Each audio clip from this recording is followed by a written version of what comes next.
All right, and for more on Comcast's proposed $45 billion merger with Time Warner Cable, we're joined by Brian Quinn, Associate Professor of Law from Boston College Law School.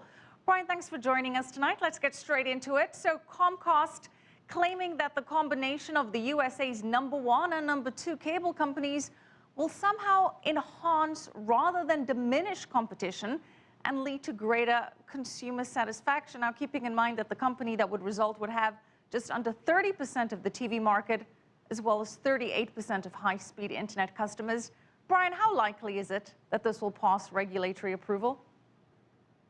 Well, that's an excellent question, right? Because the biggest impediment right now to this deal getting done is going to be the dual regulatory clearances required. First off, there has to be a clearance by the antitrust authorities, and then also we needed the clearance by the FCC. And both of those are going to be substantial hurdles, and Comcast and Time Warner Cable are really gearing their forces up to get ready to fight that battle. So what would Comcast and Time Warner Cable have to prove to the FCC in order for this deal to actually go through? So with respect to the FCC, the standard that they have to prove, or that the FCC is going to be considering, is whether or not the merger is in the public interest. And the public interest is really it's a soft standard. That's we really have to think about what we think as a society we want our communication system to look like. And it's a real question as to whether or not we believe, or we should believe, that having the cable business, so the last mile being dominated by a single entity, is really in the best interest of consumers or the communication system in the country. But Brian, how can you say that this would be in the best interests of consumers? Many have argued that if it went through, the new merger would probably give Comcast leverage to demand higher fees from programmers, so different content, and would also likely result in higher fees for consumers. How do consumers win in this deal? Well, it's hard to see how consumers win immediately, right? Because certainly for Comcast and Time Warner Cable, they get to consolidate their business. They get scale.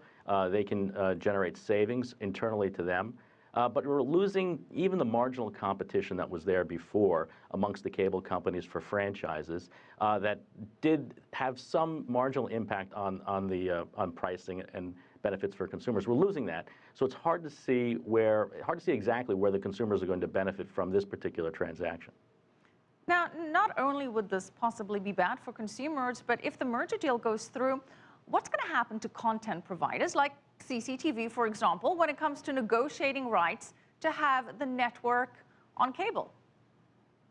That's the big challenge, right? So last year when Comcast purchased NBC, it reached an agreement with the FCC that it would treat content providers fairly.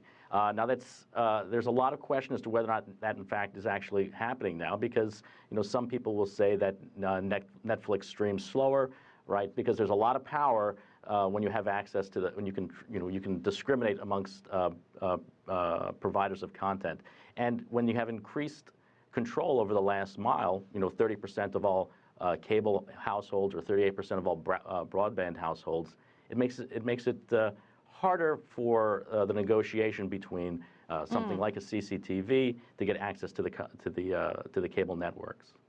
It really would be tough to negotiate on those paying schemes. Now, focusing a little bit on the broadband business and how this would be impacted by the potential merger, what about internet viewing platforms like Hulu and Netflix? How will they be impacted because of this merger?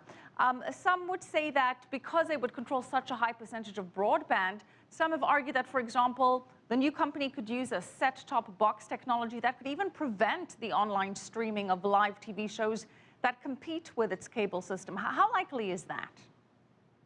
Well, clearly, back in the good old days in the 1990s, the cable companies, when they first got started in this area, they envisioned that. They envisioned being able to prevent non-controlled content providers from getting access to their cable networks through the broadband.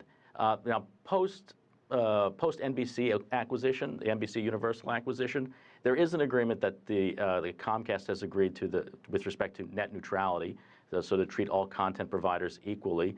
And Comcast has said that after it acquires Time Warner Cable, that content providers will also have neutral access to the Time Warner subs as well. But it's still really an open question, right? The more and more power that gets concentrated into the hands of Comcast or the cable entities, the more incentive they have to exert that power through negotiations with content providers and through streaming and making it difficult, even if it's just marginally difficult for content providers to access the subs via the networks.